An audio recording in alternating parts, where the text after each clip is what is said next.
Zona VCF.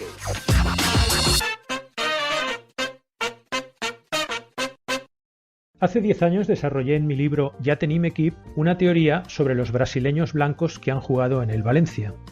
Más o menos venía a decir que los buenos delanteros brasileños son de raza negra y que fichar un delantero blanco procedente del país de la caipiriña y la samba era como jugar a la ruleta rusa con 5 balas en el tambor. Esta teoría, por supuesto, no tiene ninguna base científica y solo sirve para el Valencia, ya que han existido a lo largo de los años magníficos delanteros de raza blanca nacidos en Brasil, como Bebeto, Tostao o Zico, pero ninguno de ellos ha jugado en el club valencianista. Mi disparatada teoría, además, se hace pedazos cuando nos fijamos en otras posiciones del campo, y vemos que el Valencia ha tenido brasileños blancos que han jugado de defensas, centrocampistas o porteros, y que han dejado una buena sensación en el aficionado por su rendimiento. Es el caso de Leonardo, Fabio Aurelio, Diego Alves o Neto. O cuando comprobamos que uno de los peores defensas de la historia del club ha sido un brasileño y de raza negra, Aderlan Santos. Sin embargo, el mejor ejemplo de que los delanteros brasileños han de ser negros lo tenemos en dos futbolistas que llegaron al Valencia en los últimos años del siglo pasado, y a los que recordamos más por cuestiones anecdóticas que por su rendimiento dentro del terreno de juego. El primero de ellos se llamaba Antonio José Gómez de Matos, aunque todo el mundo lo conocía como Toni. Ya el nombre daba pocas esperanzas de su capacidad, porque un delantero brasileño necesita un nombre más exótico para triunfar, y no el mismo que el dueño del estanco de la esquina. Toni además venía del Guaraní, un equipo de segunda fila de la Liga Paulista, y no acreditaba grandes cifras goleadoras como para aterrizar en España y en un equipo como el Valencia. Cierto es que llegaba un equipo que solo 3 años antes había dado con sus huesos en la segunda división, pero la temporada anterior ya había demostrado su capacidad de regeneración acabando tercero en la liga. A Toni lo vendieron como un jugador habilidoso, trabajador y solidario, que podía complementar a Eloy y Penef en la delantera del equipo. Y Toni no empezó mal en el Valencia, pese a que desde el principio se vio que no era un goleador, que es lo que necesitaba el equipo.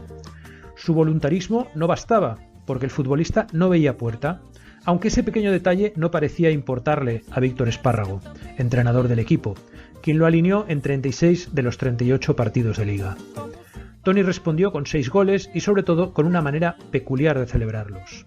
La lambada fue un baile de origen boliviano pero modificado en Brasil que llegó a España justo el año en el que Toni fichó por el Valencia, 1989.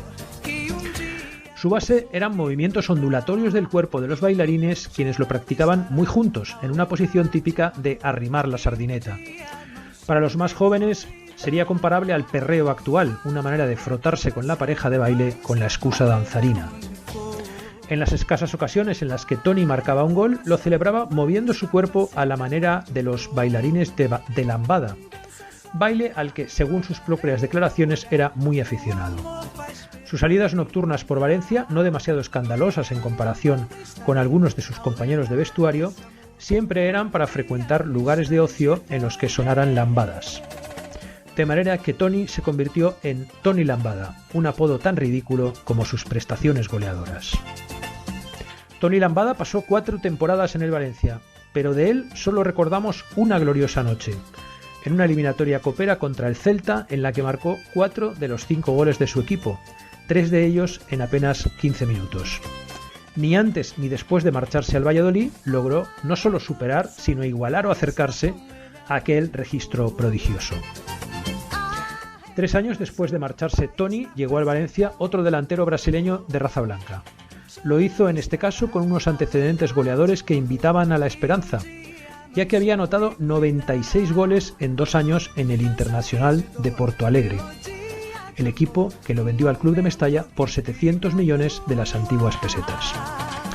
Pero si Toni había llegado a un equipo en regeneración, Leandro, que así se llamaba el futbolista, lo hizo a una en plena degeneración.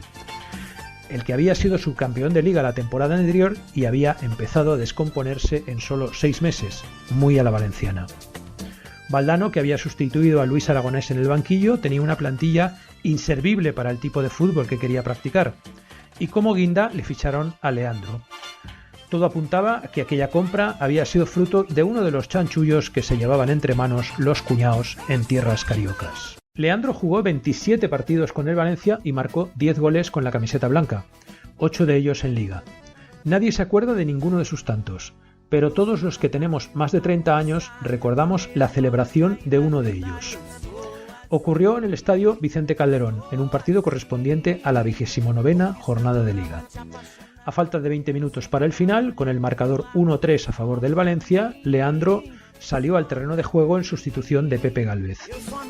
A un minuto para el final del encuentro, con un encuentro ya decidido, Leandro aprovechó un centro de Ariel Ortega para conseguir el cuarto gol de su equipo. Para celebrarlo, corrió hacia la parte derecha del área atlética, se colocó a 4 patas e hizo un gesto como si fuera un perrito orinando en dirección a la grada. Aquel absurdo ritual ya lo había realizado después de marcarle al Compostela en su estreno goleador en Mestalla, solo un mes antes. Pero una cosa era hacerlo ante tu público, que se ríe, se lo toma chufla y hasta si es preciso te lanza un hueso desde la grada para que lo persigas, y otra oficiarlo en el Calderón delante de la grada de animación que ocupaba el Frente Atlético. Si la celebración contra los gallegos pasó desapercibida, la del Calderón salió en todos los informativos nacionales, como reprobación a un gesto que la prensa capitalina consideró una falta de respeto imperdonable.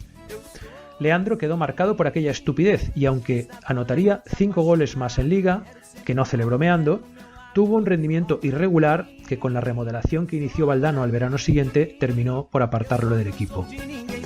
Se marchó cedido al Sporting de Lisboa, luego al Tenerife y finalmente en 1999 fue traspasado al Flamengo, desde donde inició un periplo como trotamundos futbolero que lo llevó a Ucrania, México, Paraguay o Corea del Sur. Destinos tan extraños para un futbolista brasileño como su peculiar manera de celebrar los goles.